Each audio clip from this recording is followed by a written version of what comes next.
There's an awful lot to talk about today in terms of just the general madness, quite aside from lockdown. But I do want to get your thoughts on the lockdown roll back and the roadmap back to some semblance of sanity in just a few moments. But three stories of just, I mean, I don't know how people have the time, frankly, for these things. But three extraordinary stories. One is Keir Starmer yesterday in interviews backed the toppling of statues. He backed a policy for local people to have a say on controversial statues and street names in their area, saying, though, it shouldn't be a priority during the pandemic.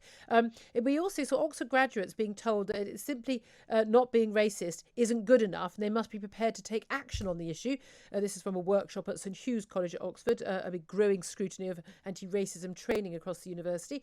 This, of course, these unconscious bias training courses. And also we've seen Disney Plus adding a disclaimer to old episodes of The Muppet Show, a warning of negative depictions and mistreatment of people or cultures throughout the series. I mean, deep sighs all round, Brendan. Where do we start? It just all proves that wokeness is getting worse and worse. I mean, I think people like you and I, Julia, always hope that it's going to disappear, that common sense will return, that we'll focus on real things like, rescuing the economy and rescuing civil liberty after the lockdown. But this woke nonsense just keeps rearing its ugly head. It's so bizarre. The Muppets thing, I think, is really surreal. I mean, the fact that Disney is slapping a warning on the Muppets show, a show that most of us of a certain age can remember watching and enjoying, nothing offensive about it whatsoever. It just proves that we now live in a world in which we're expected to tiptoe around everything, to slap a warning on everything, to treat everything as potentially offensive, potentially damaging. This is a really dangerous culture, and I think it's really damaging to freedom of speech and open thought. Well, indeed, it's the idea, again, whether it's seeing something, I mean, God knows what they thought the problem was on the Muppets. I mean, God, they're puppets, for goodness sake, people. It's genuinely terrifying.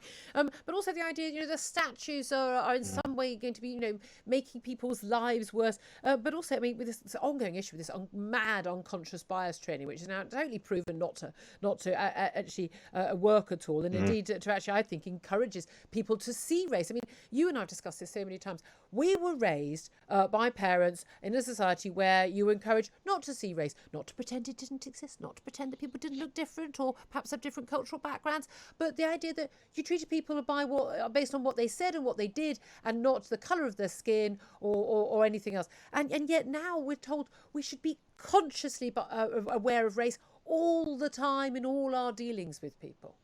Absolutely. This is the great tragedy of critical race theory and other kind of woke, politically correct racial theories. The problem with it, those of us who criticize it are accused sometimes of being racist, but it's precisely because I'm anti-racist that I'm really concerned about these new ideas. Unconscious bias training, for example, which, as you say, is basically experts going into workplaces and encouraging people to see everything through the racial lens, to think about race all the time, to judge people by their race, to engage with people according to their race. They're rehabilitating racial thinking. And this is the really dirty secret of contemporary so-called anti-racism, is that it is actually racist. It is about treating all white people as privileged and somehow bad, all black people as victims and in need of permanent assistance. It divides people, it demeans black people, it demeans white people, and it grates against social solidarity. It is itself a racial idea. I couldn't agree with you more. You're talking about demeaning people. Lord Sumption earlier, the former Supreme Court Justice, talked about on my show about this whole government policy on lockdown and the way it's being released. It's treating human beings at the disposal of the government. What do you make of that?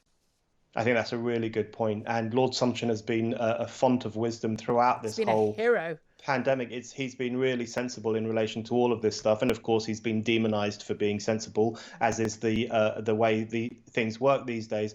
I just find Boris Johnson's roadmap really depressing.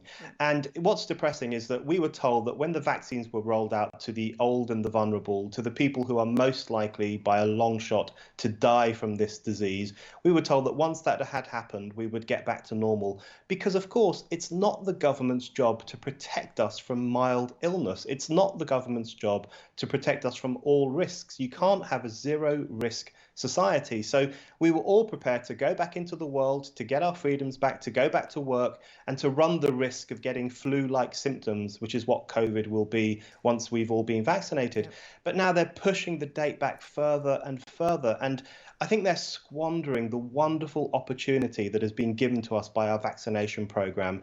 And they're creating this culture of fear and this culture of depression. Loads of people are going to feel really let down by Boris's plan. I couldn't agree with you more, Brendan, and the editor of Spiked Online. Thank you very much indeed.